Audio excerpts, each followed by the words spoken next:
तो इन दोनों खबर पे और अधिक जानकारी के लिए हमारे संवाददाता अरुण मिश्रा लाइव हमारे साथ फोन लाइन पे जुड़ चुके हैं। जी अरुण, पहले मैं आपसे जानना चाहूंगी कि मुख्यमंत्री योगी आदित्यनाथ की अध्यक्षता में जो ये बैठक होगी उसमें क्या कुछ खास रहेगा?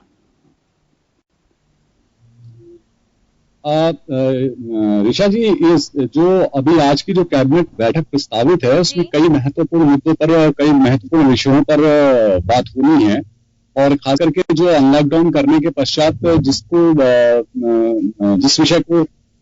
लोगों ने इस रूप में लिया, उसके लिए कड़े अनुशासन के स्वरूप में लिया गया। और इधर आप दृष्टिगत होंगे तो जो लगातार उत्तर प्रदेश में प्रशासनिक व्यवस्था में फेरबदल की गई है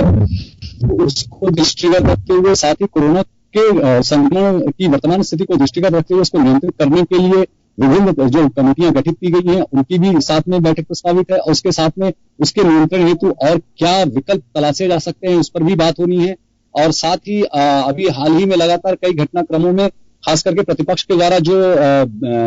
भ्रष्टाचार को लेकर के या शिक्षक घोटाले को लेकर के जिस तरीके से आरोप प्रत्यारोप का दौर जारी है उसको दृष्टिगत रखते हुए जो शिक्षकों का है, पूरे उत्तर प्रदेश के समस्त शिक्षकों के सत्यापन की बात है, उसको लेकर के विषय है। साथ ही कई जो निर्माण से संबंधित विषय हैं, खास करके विकास से संबंधित विषय हैं, उसको प्रमुखता दी गई है। जिसमें एक्सप्रेस वे से लेकर के हाल ही में संज्ञान में आया था कि जो बलिया एक्सप्रेस वे है और पूर्वांचल एक्सप्रेस वे है, इनसे जो विलंबित काम है उसके लिए बलिया एक्सप्रेस वे के लिए पंजाब नेशनल बैंक के द्वारा जो अभी 700 करोड़ रुपए की ऋण स्वीकृति की गई है उसको स्वीकृति प्रदान करते हुए उस पर भी चर्चा होनी है कि जो अन्य एक्सप्रेसवे हैं उनमें कैसे तेजी लाई जा सके, उनके कार्य को कैसे विकास को गति प्रदान की जा सके। उसके साथ ही प्रदेश के एक तरीके से सामूहिक विकास को दृष्टिगत रखते हुए एक तरफ विकास और दूसरी तरफ विकास से जुड़े हुए जो भी विषय हैं, चाहे चिकित्सा एवं स्वास्थ्य से हों, शिक्षा से हों या फिर निर्माण से संबंधित हों, जो कि विगत देखें आप कि जो लॉकडाउन होने के पीरियड के पश्चात से उसमें काफी रुकावट सा है, विकास को गति नहीं प्रदान की जा सकी थी। उन विषयों को भी कैबिनेट में रखा गया है। कुछ मूलभूत विषय हैं जो उठाए जाने हैं इस कैबिनेट बैठक में, जिसके विषय में खास करके जो वर्तमान समय में कोरोना विषय चल रहा है वो महत्वपूर्ण रहेगा। उसके नियंत्रण के लिए क्या और प्रयास किए जा सकते हैं। जी निशा जी। जी, तो अरुण जी, कई प्रस्तावों और विषयों पर यहाँ पर चर्चा हो सकती है। वहीं अगर आपसे अनामिका शुक्ला प्रकरण की बात की जाए तो उसमें कई नए खुलासे सामने आ रहे हैं, कई सफलता मिल रही है, उसको लेकर क्या कुछ अपडेट है? ऋषा जी, जो महत्वपूर्ण बात यह है कि आप देखेंगे कि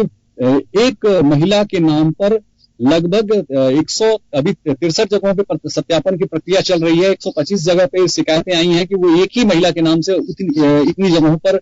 नौकरी की जा रही थी। उस महिला शिक्षिका के प्रकरण पर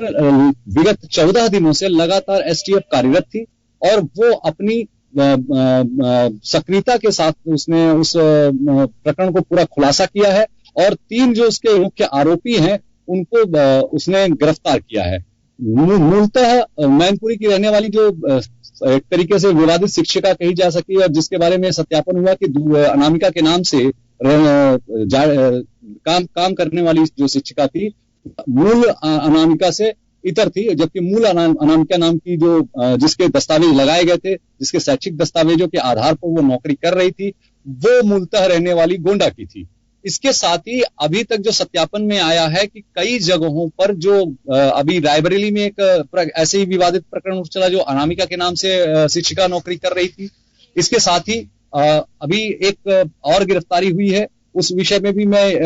आपको जानकारी में लाना चाहता हूं कि इस विषय के उठने के बाद से जिन जगहों पर अनामिका शुक्ला के नाम से शिक्षिकाएं कार्यरत थी लगभग उन सभी के सत्यापन के प्रयास किए जा रहे हैं। और साथ ही इस मामले को देखते हुए उत्तर प्रदेश के मुख्यमंत्री योगी आदित्यनाथ ने कड़ा रुख अपनाते हुए फैसला ये लिया है कि जितने भी इस तरह की शिक्षिकाएं नौकरी पर हों और जो भी अभी शिक्षक हैं उत्तर प्रदेश में कार्यरत वर्तमान समय में, सबके शैक्षिक दस्तावेजों की पुष्टि की जाएगी और उनके पुष्टि के पश्चात ही उनको नियमितीकरण का स्वरूप उनका प्रदान किया जाएगा। और जिनके दस्तावेजों में त्रुटि पाई जाएगी और जिनके साथ में ऐसा कोई प्रकरण पाया जाता है उनके विरुद्ध ठोस कानूनी कार्रवाई की जाएगी और उनको गिरफ्तार कर जेल भी भेजा जा सकता है। एसटीएफ के द्वारा जो आईजी एसटीएफ अमिताभ यस ने जो मुख्य तीनों अभियुक्त थे, जो प्रथम दृष्टया जिन पर शंका थी, वही मूलभूत आरोपी नागेंद्र पाया गया। तो उसको लेकर के भी स्पष्ट रूप से स्पष्ट किया। तीनों को पेश करते हुए मीडिया के सामने उन्होंने जाहिर किया कि मूलतः ये आरोपी और जौनपुर की शिक्षिका के माध्यम से उन्होंने इसका सत्यापन भी किया कि इस प्रकरण को आनंद के माध्यम से किस तरीके से प्रारंभ किया गया और कैसे कैसे करके इन्होंने अलग अलग जगहों में एक ही नाम से कई जगहों पर इन्होंने शिक्षिका की नौकरी लोगों को उपलब्ध कराई और उसके बदले में 1 लाख से लेकर के 3 लाख रुपए तक लेने की बात सामने। शुक्रिया दोनों ही केसों में हमें अधिक जानकारी देने के लिए।